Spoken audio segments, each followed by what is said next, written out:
Good morning, and welcome to another week of Journey with Christ. I'm your host, Mark Mitchell, a preaching minister here at the Park Avenue Church of Christ in Charleston, West Virginia. And I'm joined, as usual, by Steve Fox, a minister forever. That's a pretty long time. Oh, man. Yeah. Does it feel like it? Yeah. I remember the day I talked to, let's see, Alexander Campbell? No. That was somebody else besides it. Did you remember seeing Jesus ascend into heaven? I was one of the 500. Saw Jesus ascend into heaven.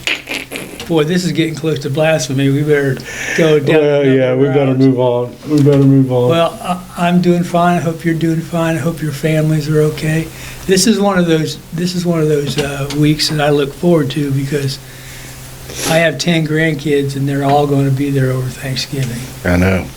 So if you see me kind of walking around at church not knowing where I am or blumber, I come here to hide sometimes. Yeah, but they're all 10 of them are going to be there for 3 days. That's for great. Thanksgiving. So that's great. And Susie started cooking about a month ago. Well, there's a lot of preparation goes in, especially for a mom of Susie's qualities.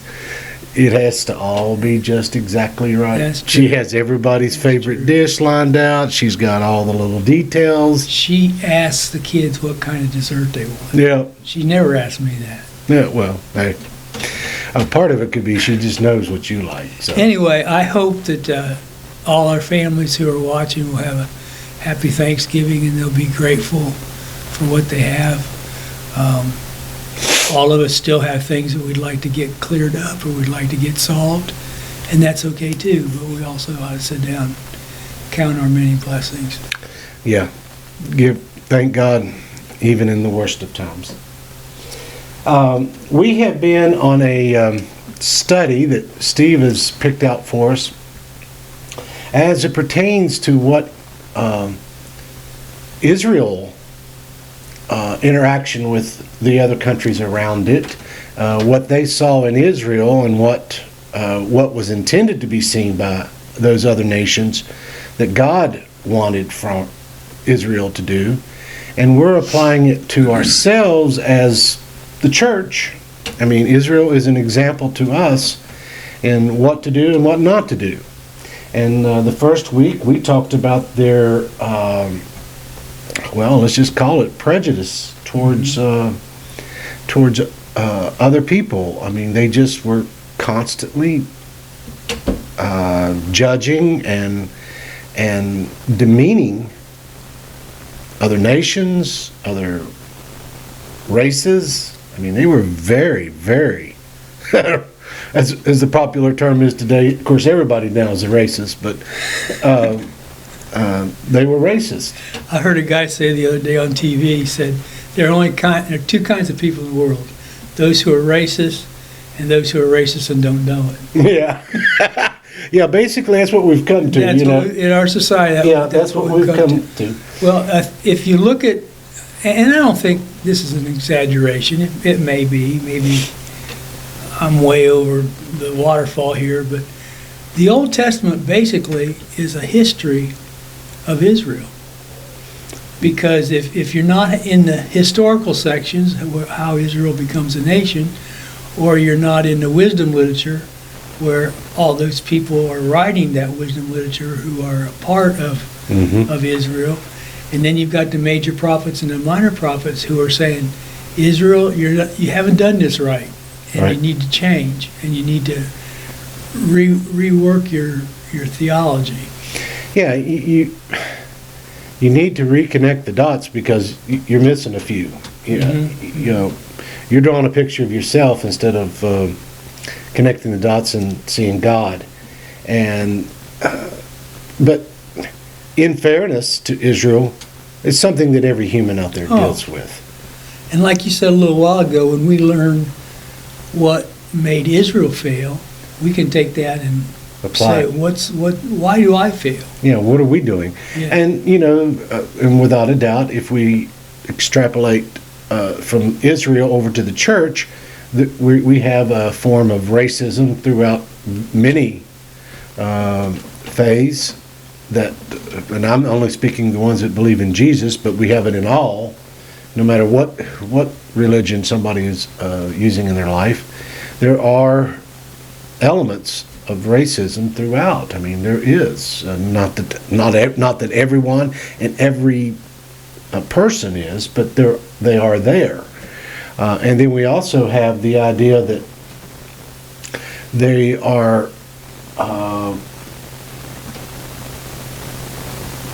the way their perception is that they're better than someone else is also seen in the fact that more often than not, the church sometimes looks closer to like the world than it does like God. Yeah. And that was our second point that we got into last week, as far as what does the church look like? Is it conformed to God, or as the nation, the world, conformed the church? Prejudice is such a horrible scenario. I mean, you had in the Old Testament where the Jews were saying all the time, and they had a special status with God. But that didn't mean that they were allowed to hate everybody or go after everybody just because they weren't a part of Israel. Now, it gradually came to the point where it funneled into an idea: Israel is the only thing that God cares about. He doesn't care about the rest. Right. He doesn't care about the rest of the world. Inevitably. And that kind of prejudice is still shown in the church. Yeah, it's still prevalent today in the fact that God only likes our version of the things that we do, the things that we believe, yes, the practices that we think are important. And if English was good enough for God, it's good enough for us. Yeah. We're just a little superior to everybody else. And it's such a tragedy because it builds walls where God never intended walls to be built. He wanted open borders. I mean, I know that kind of, and I'm not trying to be political, I'm just saying God expected us to treat anyone and everyone equally.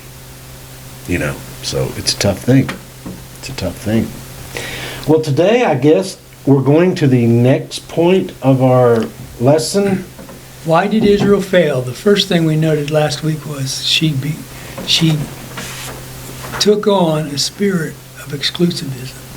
That we are God's people and nobody else is important. Everybody else in the Gentile world, we're not real sure why they're there, because the most important thing in God's plan is us, is Israel. And you hear people on TV all the time say, God loves Israel. Well, of course God loves Israel, but so would you send your money so we can feed these people? Right. Well, there are people all over the world, Jew or Gentile, that need that kind of remedy and need that kind of help. Yeah, they're not special above the other. No. And we looked at Romans 2, where Paul says the real Jew is one who is not external, it's a matter of the heart.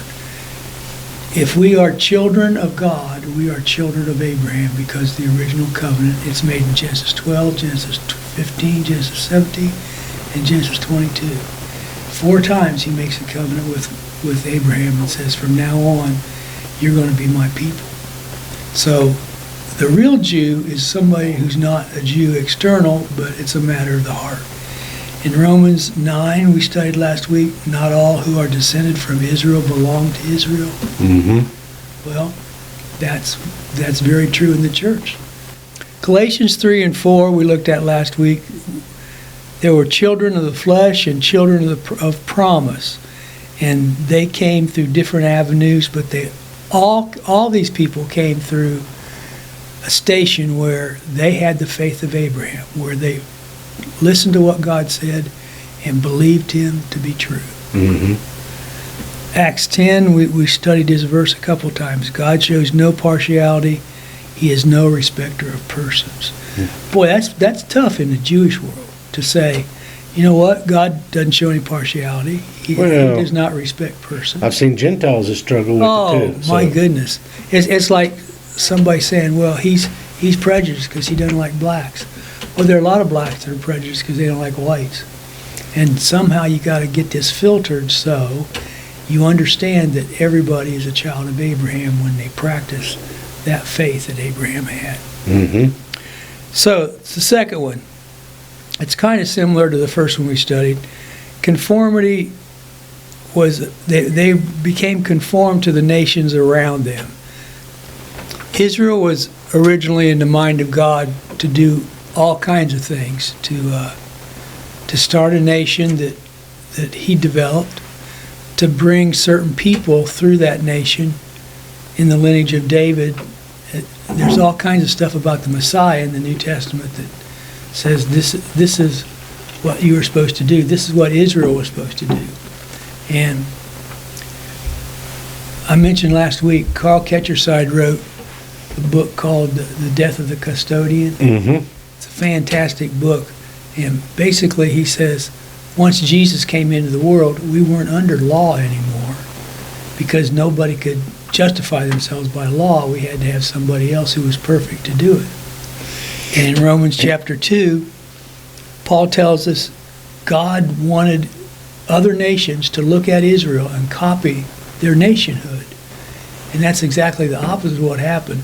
Israel became like all the other nations around her and conformed to those ideals. In fact, most of the major prophets and the minor prophets all deal with this particular element. That's the subject. And either pre-captivity or captivity or post-captivity. Mm-hmm. Whatever you want, look at it. The prophet is writing the letter from God to tell them, hey, this is why you're going away. You conformed to them instead of to me. Instead of vice versa. Exactly right. We don't have to read this, but in Deuteronomy 4, 6 through 8, Moses wrote, surely this, and he was talking about Israel, is a great nation. Well, it's okay to say they lived in a great nation, but they have to start dealing with the standards that God set through the law. And even today, when we look at the church, sometimes people in the church end up worse than people in the world. Mm-hmm. Because of the decisions they make and because of consequences that accompany that. Well, God said, he elected a nation. Here's my nation. This is what I'm going to do through it. The Messiah will eventually come through the lineage of David and Mary and Joseph.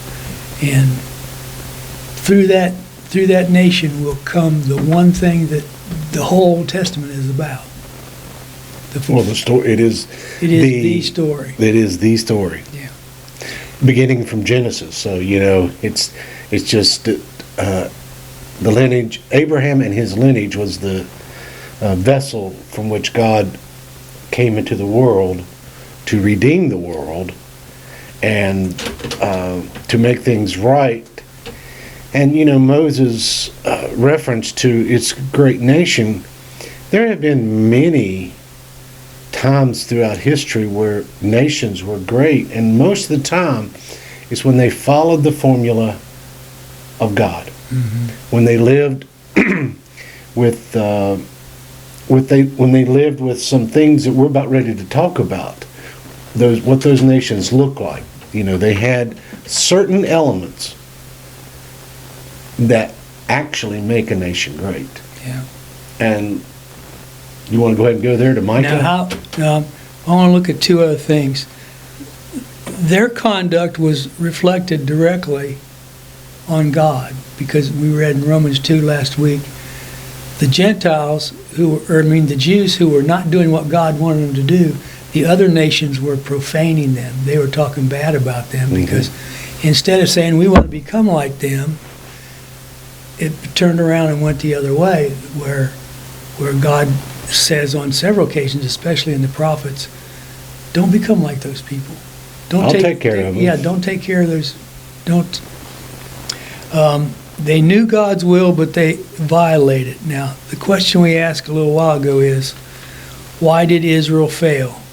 Israel failed because she conformed herself to the nations around them instead of the other way around. Mm-hmm. And we're all in jeopardy of that. I mean, it is so.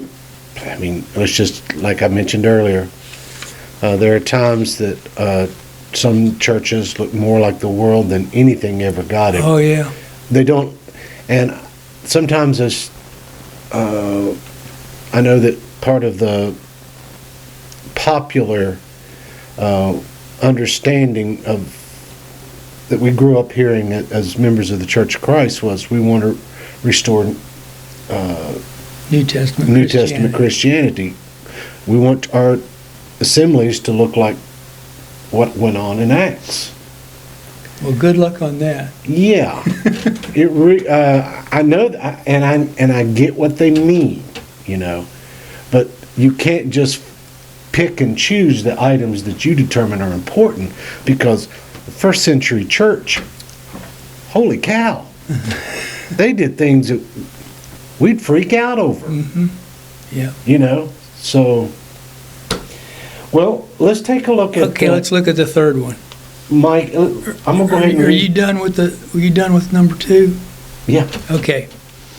The third reason that Israel failed, well, I'll let Mark read that for you. It's Micah 6:6-8, and as he reads it, we would like for you to look at what God counts as being important. I might think something's important.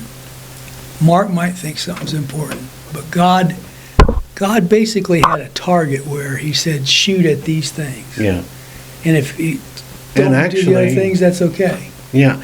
I mean, there are, without a doubt, things that God looks at, and all you got to do is look at Proverbs and get an idea of the 7 deadlies and the things that God approves to come to a conclusion of certain things God demands as far as in his as behaviors of his followers.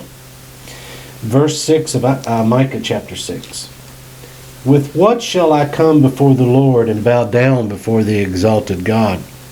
Shall I come before him with burnt offerings, with calves a year old? Will the Lord be pleased with thousands of rams, with 10,000 rivers of olive oil? Shall I offer my firstborn for my transgression, the fruit of my body for the sin of my soul? He has shown you, O mortal, what is good. And what does the Lord require of you? To act justly, to love mercy, and to walk humbly with your God. There's a definitive statement. There's a definitive statement that you could talk about for 2 years. Well, and if you made it your goal, it would be, you would have days where acting justly and being and love, not only being merciful, but loving the idea of mercy and to walk humbly with God. I know that most of my failures in with God are when I become prideful over my way is more important than God's way. It is foundational. If you can eliminate the pride that you feel in your heart toward your ideas, your concepts, your way of thinking, your rights and wrongs. I mean, according to God, Adam and Eve's bottom line sin was they wanted to be like God, which is prideful. It's not a state of humility. It's prideful, and pride is, if you can get that one, the others are easier to fall into place. As Micah asked these rhetorical questions, a lot of the answers are very valid and very pleasing in the sight of God. Like the first one, shall I come before him with burnt offerings? Who told him to burn offerings? God did.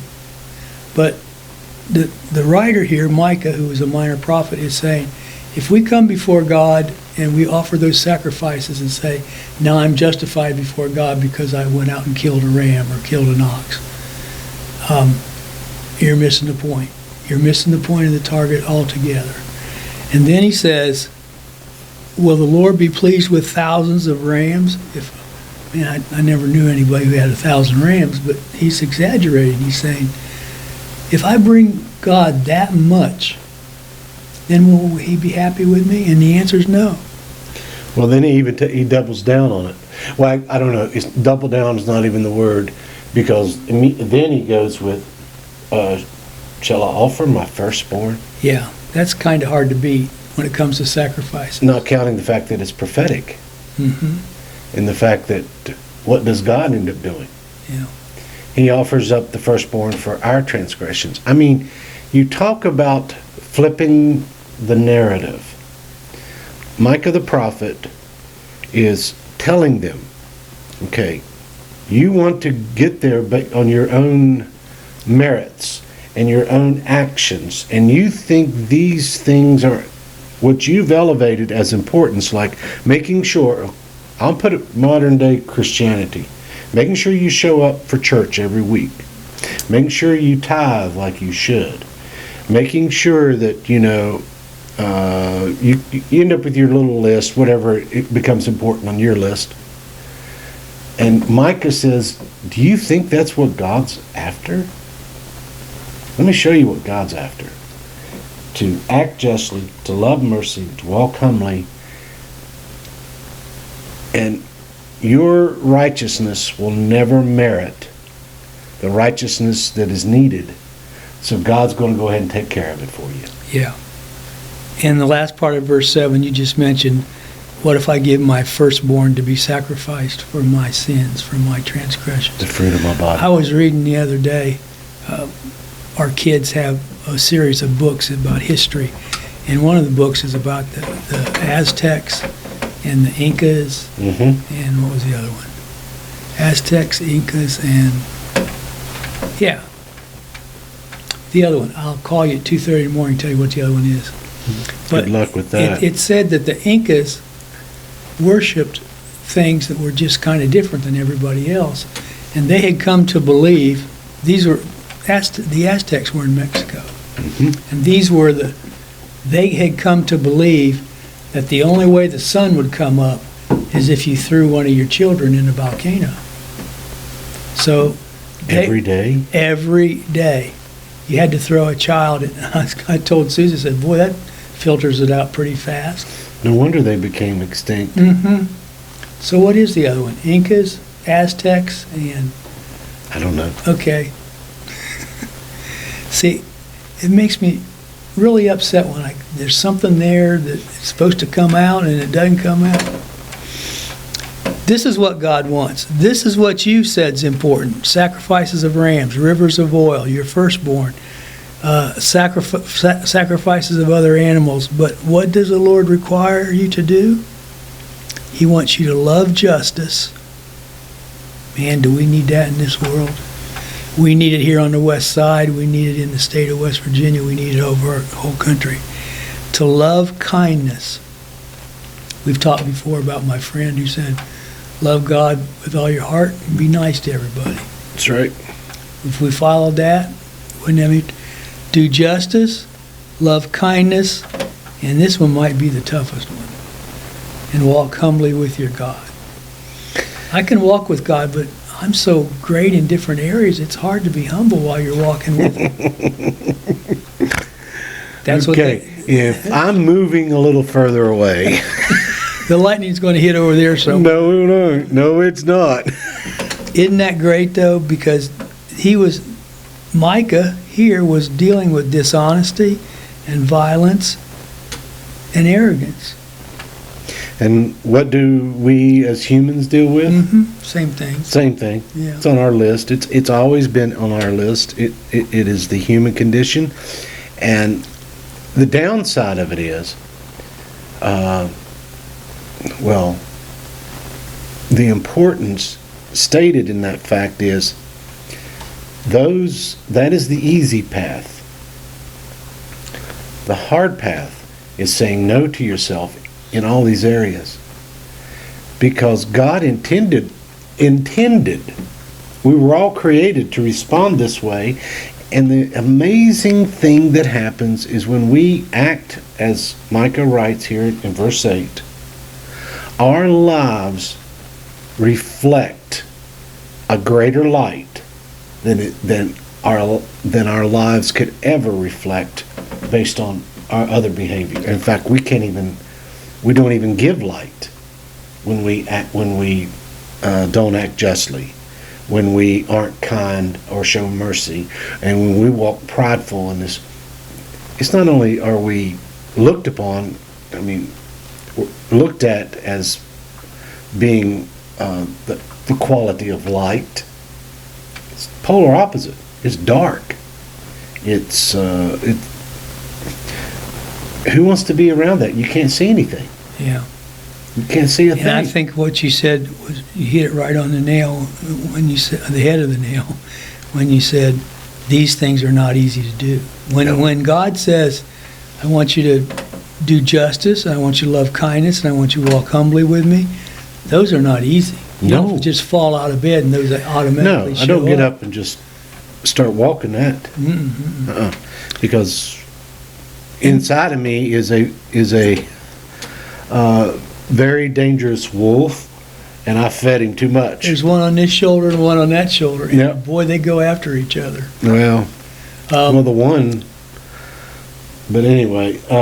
When I was in high school and first couple years of college, I painted for a construction company, and I worked almost every day with this guy. They called Little Gus because the owner of the company was Gus, and so they had to differentiate between Big Gus and Little Gus. And Gus and I painted almost every day during those summers. And one day I was painting a closet, and there was a ledge. It was like what you find around the bottom. What is that called? Molding? Mm-hmm. And it's down there. They had that above the closet, and it was about this flat on the top. So you had to get up there on a ladder and reach down with your paintbrush and go like this and, paint it in a very awkward way. And I finally looked at Gus and I said, I'm not painting the rest of that. He said, yeah, you are. And I said, no, I'm not. I said, who's going to see it? Who's going to know it's like that? And he said, you will. And I've thought about that 100 times since. I said, who's going to see it? Who's going to know that I missed that molding? And he said, you will. You will. And I thought, just a very small sentence, a very small phrase means a whole lot. There are all kinds of people, if they would just stop and think, or when the way they start out is when nobody knows I'm going to do this, or I'm out of town, nobody knows who I am. But then you start thinking about the fact you do understand what's happened, and you do understand the consequences, and so you better even paint the difficult sides as well. You cannot, as the expression is, just gloss over things. Out of sight, out of mind kind of mentality. If nobody's around, you can do anything you want. Yeah. The bottom line is, as Jesus put it, he said, you need to quit living your life to impress others, but live your life in reflection of God and what he wants, because he sees everything. He knows when you just decided, I'm not going to paint under that little section there. Nobody can see it. Yeah. I remember the first time that similar to you, we were painting moldings and around the top of the door. Mm-hmm. There's nobody, very few people who are 7 foot tall who can see that. And my dad said, no, you wipe it off and paint it. I said, but Dad, nobody can see that. He said, wipe it off and paint it. Mm-hmm. I know it's there, and you're going to too. Yeah. So that would keep us out of a lot of trouble if we would just think about the fact that just because we're by ourselves, that doesn't make it right. That doesn't mean that how many people are in prison who did something by themselves and didn't think anybody, I don't know anybody that's in prison for bank robbery right now, but I don't think there would be anybody who'd say, you know what I'd like to do? I'd like to go in there and get a gun and rob these people and get $50,000 and just hightail it out of there. Yeah. Nobody says, you know what, I'm going to go in there, I'm going to steal a bunch of money, an alarm's going to go off, and there's going to be 3 cops in the door to arrest me. No, nobody starts out with that. No, there's an direction. intent that I have a want, and I'm going to fill it. So what does God want? He wants us to do justice, to love kindness, and to walk humbly. And I actually really like the other verse you picked out of Isaiah chapter 1. Read that for us, please. Isaiah chapter 1, verses 16 and 17. Wash and make yourselves clean. Take your evil deeds out of my sight. Stop doing wrong. Learn. Here, going back to what we said. Learn to do right. Seek justice. Defend the oppressed. Take up the cause of the fatherless. And plead the case of the widow. The verse right before that, now that I've read that part, sometimes people in their lives wonder, well, you know, I'm asking God for things. Why isn't He hearing me? Verses 16 and 17 I heard that in a sermon yesterday. Yeah. Verses 16 and 17 are very direct in what God is looking for in your behavior. But verse 15, which is prior to that, says something that everybody else, that you and I are looking for. We are asking God to do things. And this is what God's response: when you spread out your hands in prayer, I hide my eyes from you. Even when you offer many prayers, I'm not listening. Your hands are full of blood. Which would be, given the context of verses 16 and 17, how do you get blood on your hands? Not acting with justice. Oppressing those who should be unoppressed. Take up and take care of the orphans. The orphans, the widows, strangers, and the poor. I mean, it's real easy to look away from all this. It is easy, and then you wonder why God doesn't answer your prayer. And it's pretty straightforward why God's not going to. I mean, of course, James goes into a tremendous amount of reasons why sometimes people's prayers aren't being answered. You know, it is, James is pretty definitive. You know, clean up your act. And James, in one of the chapters, says, you husbands, take care of your wives. Treat your wives nice. Because right. If you don't, your prayers aren't going any higher than that ceiling right there. Out of sound of your ear, that's as far as they go. Yeah. So it is getting back to topic about what we're supposed to look like, as opposed to what and not to copy Israel, is we're supposed to be, as the popular New Testament term is, to be holy, set apart,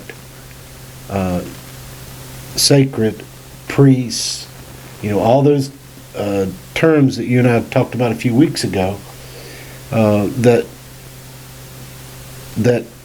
describe that we are different than you, but we're only different because of God. And if we can't be different, then we're not holy and we're not set apart. How many times have you heard somebody tell a story about, you know, I worked with this person for 10 years and didn't know he was a Christian? I know. I mean, if he can't look at you after a few days and see what kind of light you're showing, that's the same thing that Israel's doing. The world was looking at her, and they couldn't figure out which way they were supposed to go. They certainly didn't understand this thing about justice and defending the fatherless and defending the poor and defending the widows. Most people don't automatically do that. No. That's something that has to begin up here when you say, learn to do this. Yes, learn to do this. And I may not be comfortable with it, but God has asked me to do it. Yeah. It's not an outfit I like to put on. Yes. You know, it's not, as Paul loves to describe the righteousness of Christ, it's like a coat. that you put on and you wear. It's not always easy to wear because it demands actions. Because it's not, sometimes, like going back to our list, sometimes we have this list of things. I don't do this. I don't cuss. I don't steal. I don't cheat on my wife or my spouse. I don't hurt anybody. I'm never violent with someone. But I'm not real. But don't ask me to be kind to people who are hard to be kind to. Don't ask me to give my money, and it's so hard to work for, to help others. Don't ask me to stand up and tell somebody when they're being oppressed. I don't want to get involved. It's just not, It's easier to walk away from those certain situations. And trust me, when I'm saying this,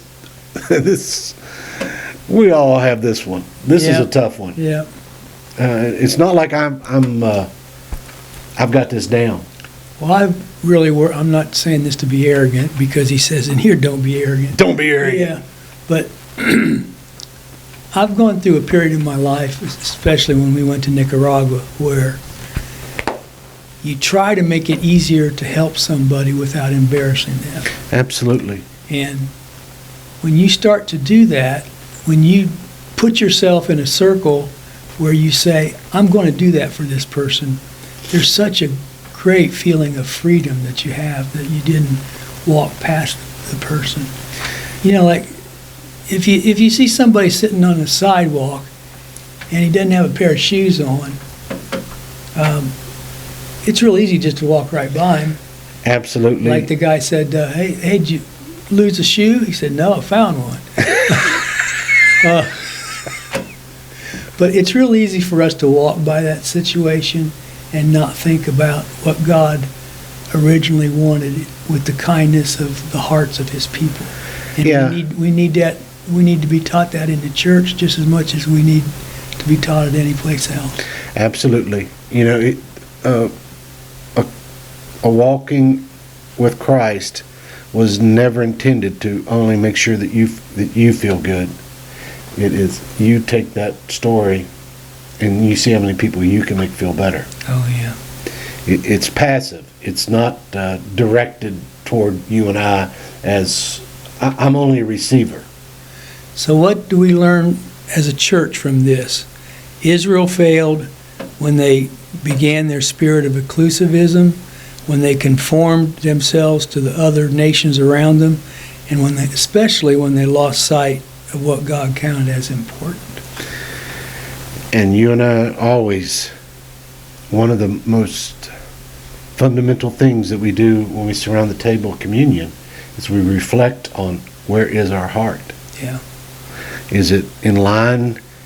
It's not perfection. It's which direction is my heart pointed? Am I willing to act justly, love mercy, and walk before God without humbly? That should be put over top of every door in every house. Yeah, it should be the Some people have the what is it called, the family shield. That should be the Christian shield. Mm-hmm. And I think it's mentioned several times throughout the Bible. Can you imagine the day Micah wrote that? What he felt like when he said, what does God want? Yeah. He wants those three things. And they had elevated so many other things, but these were the three that he wanted. We do the same thing in the church. You shouldn't eat in a church building. You shouldn't have a piano in there. You shouldn't...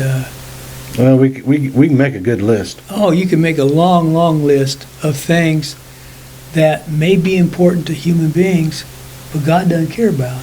Actually, online, if you ever want to look this up, the rules of the Church of Christ, there's actually a web page that has them on there, and there's like 150 something. I think I helped write that. Well, with that, we will quit. And we haven't picked out what we're going to study again or start studying next week. Might be interesting to do, with that being December, might be interesting to do some Messiah things. But I'll let you pick. All right? I'll let you pick. Oh, well, okay. I don't get real excited about Christmas. I I know when I was a little kid, it was pretty cool to go to Grandma and Grandpa's house and rip open all your presents. But I'm just not a Christmas. I really have to work to get into the mood, and most of the time I don't. The part of the story that appeals to me is it's always an opportunity to be reminded it's not about the gifts that we get, it's about the gift that was given to us. Yes. So that's why. And from other standpoint, it's just one more reason to drink. It's Christmas, man. All right. Well, we thank you. I try to do better every year. Okay. That's New Year's Eve that discussion comes into play. We are so glad you tuned in and joined us this week. And I know that this will be released on Wednesday, and tomorrow will be Thanksgiving. I would encourage you to, when you sit at the table with your families, that you're reminded of just how truly blessed we are as, first of all, as followers of Christ, as a nation that at times tries to lift up some of these ideas that Micah put in chapter 6. But I would encourage you to be thankful and to give thanks to God for all the blessings that He has truly blessed us with. Because there's a lot of people out there who are not having the Thanksgiving that you and I might be having. And as a sidelight, please remind everybody that if you come here on Wednesday night, you'll be the only one here. Yeah. No church, no worship service or Bible class on Wednesday night in preparation for the big day of Thanksgiving. And this is just to help. There's a lot of stuff goes in, and this is just to help those who need help. So I was driving over here this morning up by South Ridge, and right in the middle of the road there were two turkeys, and they were going.